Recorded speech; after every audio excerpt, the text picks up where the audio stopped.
அன்னைக்கு ஒரு நாள் காலையில் மீனாட்சி அம்மாளுடைய வைர மோதிரம் காணாமல் போச்சு. அதுக்கு சுஷ்மாவை கூப்பிட்டு என்னோட வைர மோதிரத்தை காணோம் பார்த்தியான்னு கேட்டாங்க. சுஷ்மா தெரியலக்கா. ராமையாவும் ராமையாவோட ஒய்ஃபும் நம்ம ரொம்ப வறுமையில் இருக்கோன்னு பேசிட்டு இருந்தாங்க. இதெல்லாம் கேட்டுட்டு இருந்த குருவி இவங்களுக்கு உதவி செய்யணும்னு நினச்சிச்சு.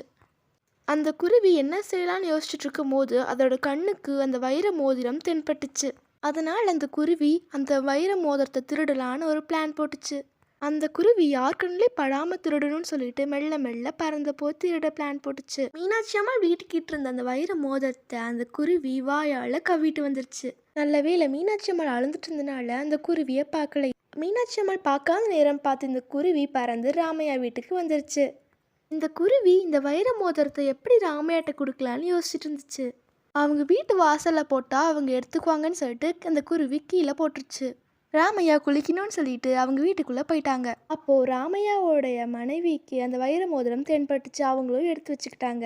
மீனாட்சி அம்மாள் போலீஸ்க்கு ஃபோன் பண்ணி வைர மோதிரத்தை காணும்னு சொல்லிட்டு கம்ப்ளைண்ட் கொடுத்தாங்க. போலீஸும் வந்துட்டாங்க. மீனாட்சி அம்மாள் போலீஸ்கிட்ட ராமையாவோட குடும்பத்தை செக் பண்ண வேண்டாம், ஏன்னா அவங்க ரொம்ப நல்லவங்க அப்படின்னு சொன்னாங்க. ராமையாவோட மனைவி போலீஸை பார்த்த உடனே பயப்பட ஆரம்பிச்சிட்டாங்க. பயந்தனால அவங்களுக்கு காய்ச்சல் வந்துருச்சு. காய்ச்சல் வந்தனால உடல் சூடாகி ஃபிட்ஸ் வந்து இறந்துட்டாங்க. அவங்க இறந்து போனது ராமையாவுக்கு தெரியாது, தூங்கிட்டு இருக்காங்கன்னு நினச்சிட்டாங்க. சத்தம் கேட்குதுன்னு சொல்லிட்டு அவங்க வெளியே போனாங்க. அப்போது மீனாட்சி அம்மாள் அழுதுட்டு இருந்தாங்க. போலீஸ் எல்லா பக்கமும் சோதனை பண்ணிட்டு இருந்தாங்க. ராமையா இதெல்லாம் வேடிக்கை பார்த்துட்டு இருந்தாங்க.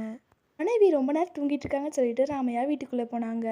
அவர் எழுப்பும் போது ராமையாவுக்கு ஒரு பயங்கரமான ஷாக். அது என்னன்னா, அவரோட மனைவி இறந்தது இப்போதான் அவருக்கு தெரிய வந்தது.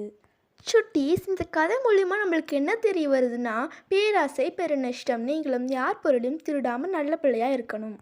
Please like, share and subscribe. Thanks for watching my video. Bye bye.